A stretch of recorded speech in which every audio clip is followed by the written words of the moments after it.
What's happening, y'all? JR Raymond back again, coming to you from BowlerX Pro Shop and Training Center inside Waterford lanes. So we're going to talk about what has to happen with the acceleration of the release, the acceleration at the bottom of the swing, how to create and generate more power. If you want to learn to generate a little bit more power, this is how you do it. So I'm going to talk about all these things here in a minute, so stay tuned.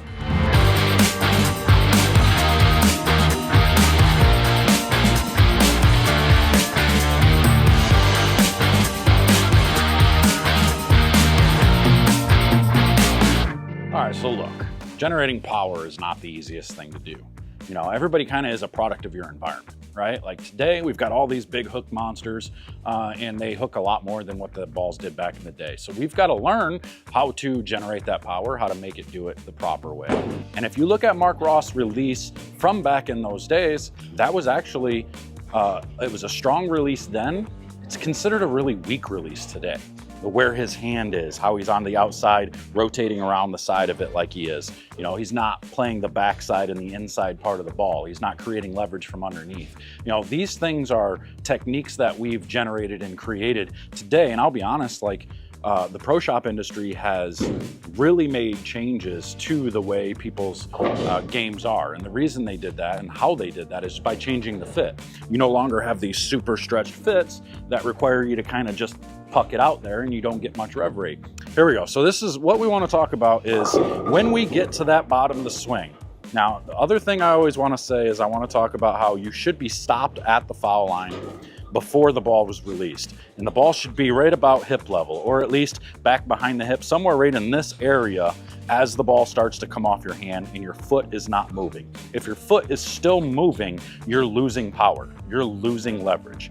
You're then going to be sliding forward while letting go of the ball, and you can't get your knee pressed forward, and you're going to be coming up this way out of the ball, and everything is going to be knuckled. Your thumb, your fingers are going to come out at the same time. You will have no leverage. You won't be able to get below the ball. So what we want to talk about, this is really about making sure when your thumb starts to exit right at this point and here, this is where at the bottom of the swing you accelerate. You make that move to get fast and go quick, and it's from here, it's just boom. It's just straight through the ball at the bottom. It's here and then it's accelerate all the way through. That's where they talk about the yo-yo release. They say, oh, it's yo-yo, it's cupped to uncupped. And it kind of is, because you're staying in this position and you're getting there all the way through. And then as you get to the bottom of the swing, you start to feel your thumb start to release.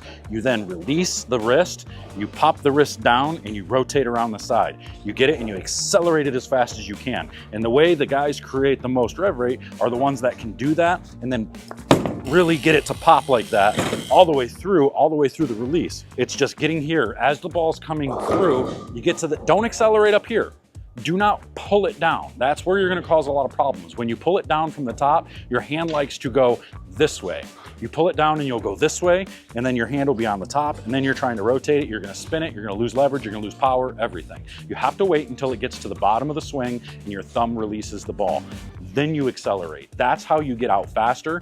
That's how you generate power. That's how you generate revolutions. So you get here, you come down, and as soon as the thumb starts to release, you then accelerate all the way through. Get it by your ankle, boom, accelerate through.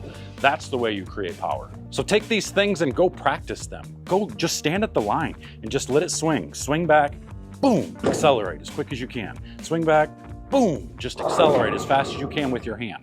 You know, don't do it with the shoulder, don't do it with the arm, try to accelerate with your hand. Get everything moving forward as quick as possible. Stay underneath, get to the top. Stay to from the bottom to the top, bottom to the top in the side. It's just boom, that way, it's rotate. Get through the ball. Practice this when you go practice, and I'll see you guys later. Take care.